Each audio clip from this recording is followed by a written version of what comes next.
Hey guys, welcome back to Master Game Stews. I'm Craig, and today we are going to go over the balanced Dataslate changes that came out yesterday. I'm recording this nice and early Friday morning for you guys. I'm going to try and go through this quickly because this is going to be my third time recording this. Technical issues happened the first couple times. Also, if you hear some noise in the background, I am on puppy duty, so hopefully she stays distracted with her toys for long enough for me to record this video.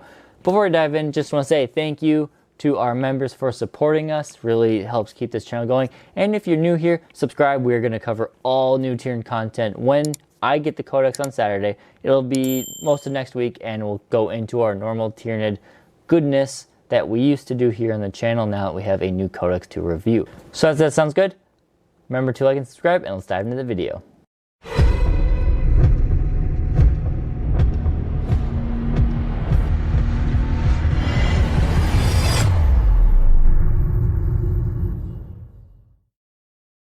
So we have three main key points that have changed for us in terms of the balanced data slate.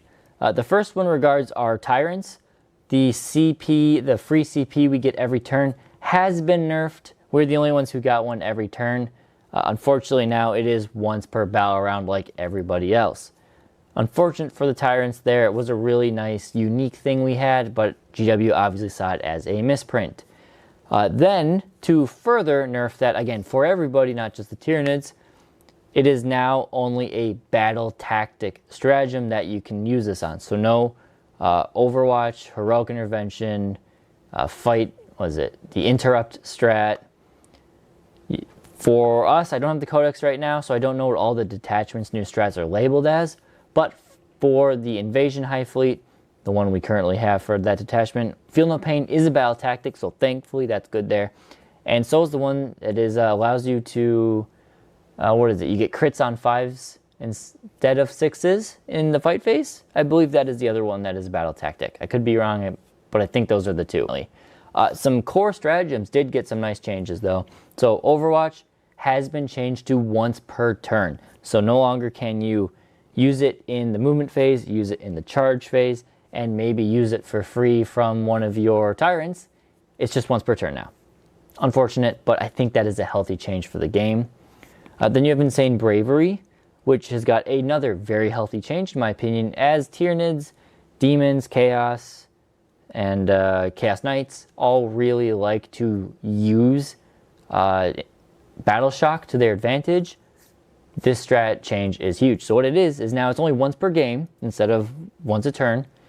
And you must select to use it before you make your Battle Shock roll. So it's no longer a, ooh, I need a 6, I'm probably going to make it, so let's just roll it, fail. Okay, now I'll pay the CP. It is, do you want this unit to pass for sure? Pay the CP. And it's once per game, so they have to really think about it. I really like this change, and hopefully it makes Battle Shock just a bit more meaningful throughout the game. Finally, we have a change to Devastating Wounds. Now, obviously, Eldar were the big proponent of abusing this. They had a lot of instances where GW's intention was, okay, you're going to get a Devastating Wound. It's to symbolize a big shot cracking through a weak spot of your armor and doing a ton of damage. And what Eldar was doing, well, they were doing that. They were also, hey, there's a horde of Gaunt's. I'm going to hit you with, 3d6 devastating wounds, and instead of doing all that damage to 3 models, there goes 10 Gaunt's. So, things like that was not their intention. So what they did is they've changed it. They've rewritten the way Devastating Wounds works. It's a little confusing, but I'll break it down for you guys. So now Devastating Wounds, still same thing, a 6 to wound, or a critical wound I should say, causes Devastating Wound. A Devastating Wound ignores armor and invuln saves. That's it. So what that means is two things. One, you still get Feel No Pain against it because Feel No Pain is a damage mitigation roll. Second, the damage does not spill over like it would on a mortal wound, like it used to. So that means that one damage 6 shot that hits the Termagant squad, it is only killing one Termagant. Now, Feel No Pain, a lot of things like Custodes and the Norn Emissary that is about to come out have a rule like Feel No Pain against mortals. This does not work against Devastating Wound because Devastating Wound is not mortals anymore. So it's a slight nerf. Actually, it's a big nerf to Custodes and a slight nerf to our Norn Emissary, unfortunately. But if you're still in the objective, you get the 5 Feel No Pain. So hopefully that makes sense. It is a little bit of a rethink how the rule works. A bit unfortunate that GW did not see this one coming. I understand playtesting is a lot of work, but this seems like one they probably could have maybe saw coming in the long run. Who knows? But those are the Dataslate changes. And now let's dive into the point changes here. We have a significant number of units that got point decreases and a significant number of units that got point increases. Now, kind of perusing the rest of the armies and see how their points changed, I saw two main themes. You either saw one of two things. Typically, you saw armies where things got more expensive, or you saw armies where things got cheaper. Tyranids, oh, and the other one is that typically monsters and vehicles got a bit more expensive, specifically the more killy ones. I guess they want to limit the number of those you can take a little bit. But Tyranids here, we got a little bit of everything. We got a ton of decreases and a ton of increases, and it just kind of goes every which direction. So I'll break it down quickly.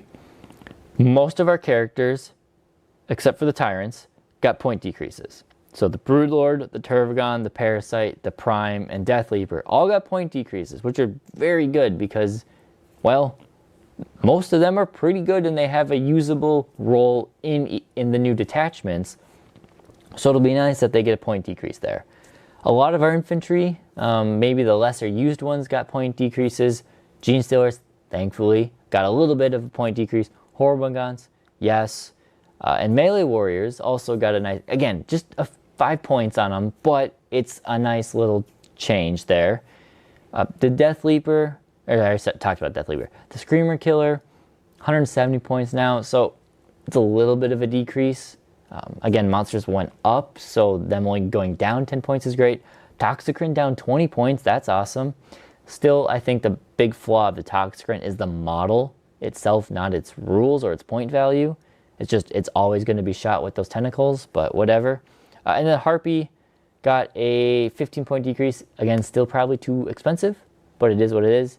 And the Lictor lost its info save, therefore they chopped off some points of it, thankfully, because that makes sense. Now, in terms of the expensive units, again, a lot of these make sense. There's a few head scratchers at the bottom. So the Emissary and the Assimilator haven't even been out yet, and they already got a 5-point increase. Again, they're durable monsters. I get it. At least on the Emissary. Not as much the Assimilator, but the Emissary, I get it. Zoanthropes, a needed point increase. 110 points now instead of 90. They're so good. They're still so good. I would still recommend bringing at least 3, if not 6, 9, 12 of them. They're versatile shooting. They're durable, and they get their points back. Rippers have a 5-point increase per base. However, you can now take them individually. So the reason I'm sure they got the point increase is because now every army will take 3 individual Rippers for 60 points, and those things you can just deep strike to get your behind enemy lines or deploy Televote homers, whatever the cases are. So that's why they got a point increase. I think it makes sense. Biovore got a 15 or 10-point increase. This is a little bit more than actually, it's probably more than I think it should. Biovore's already got nerfed where they can only spawn 1 Spore Mine per turn, no matter the number of Biovores. So I get the Biovore increase because it's still good to spawn a Spore Mine to help with your secondaries. 75 points, I mean, you're trading that 1 Biovore or unit of Raveners. It's a toss-up. I do think in many lists, it's still going to be nice to include 1 Biovore. Don't play for the fixed secondaries. Play for the tactical, and that Biovore just gives you extra flexibility. Barbgon's got a little bit of a point increase. Fine, they're going to do what they do still. In some matchups, they'll be great. Some matchups, they'll just be screening units, scoring units. Nothing great there, but fine with that. Now we get into the questionable ones. Tyranno effects went up 45 points, and it lost its damage mitigation, or its -1 damage. Weird. The Hive Guard went up 10 points, because why? The Tyrants all went up, well, not the Neuro Tyrant, but the Winged and Foot Tyrant went up 15 points-ish. They're pricing the CP shenanigans up because they think they're valuable, so they're increasing them. I don't think that was necessary in the Tyrants because they already were a little expensive for what they did in terms of melee output. Maybe you'll see a shift of people just using the Winged Tyrant. I don't know. Tough to say. Swarmlord went up to 270 points. I get it. The ability to just have an extra CP every turn is great. But is that really worth 270 points? Because in 10th edition, with Tyranids, you got Death Leaper, Neurolictors, and Lictors that when they kill characters, and they're very good at doing that, will get you CP. Or you just discard a secondary you couldn't score, and you'll get a CP. Some combination of that might happen every turn, or almost every turn. And really, a Swarmlord staying alive till turn 5, probably not. So, I don't like that point increase. And then the Scythe and Barbed Hero duels, maybe I could see a little bit of a point increase, but this is a significant increase on them. I think they're going to do really well in Crusher Stampede lists, specifically. But it just seems like a bit too heavy-handed. I don't think they were being abused in any list, really, going forward. So, just trying to limit the number of monsters you have. So those are the point changes. Just kind of wrapping it up here. Again, trying to keep this quick. Overall, I think the balance changes from the data slate are good. It's a little sad on the Hive Tyrant's part, specifically with this point increase, but in terms of the core rules changing, the strats, the devastating wounds, I think it's very good. And then with the point changes, like I said, I agree with most of them. A few of them at the end, like the T-Fex and the Hive Guard, and the Hero Duels and the Tyrants, those ones I don't agree with, but we have so many units in the Codex, I think we'll be okay. Worst comes to worst, we'll just get new points cut in January, because they did say in January they're going to do another one of these, and they might not change as much, but they'll still tweak a few things. So if they see nobody bringing Hive Tyrants anymore, well, that might be an indication of, hey, you made Hive Tyrants too expensive. Or if nobody touches a Swarmlord, maybe Swarmlord's too expensive. So we'll see how things shake up, but that's what I got. So this is the last of the Index Tyranids. Tomorrow the Codex comes out. I'm like all of you, where I'm waiting for my Codex. I don't get it early like some of the big channels, unfortunately. But I'm eagerly waiting. I've got a ton of videos planned for next week and battle reports for the following week and so on and so on. But now that we have new Codex, we'll get into the swing of things just like we used to. So that's all I got for you guys. We'll try and keep it short there. Thank you guys for watching, and we'll catch you next time here at Maelstrom Gaming Studios.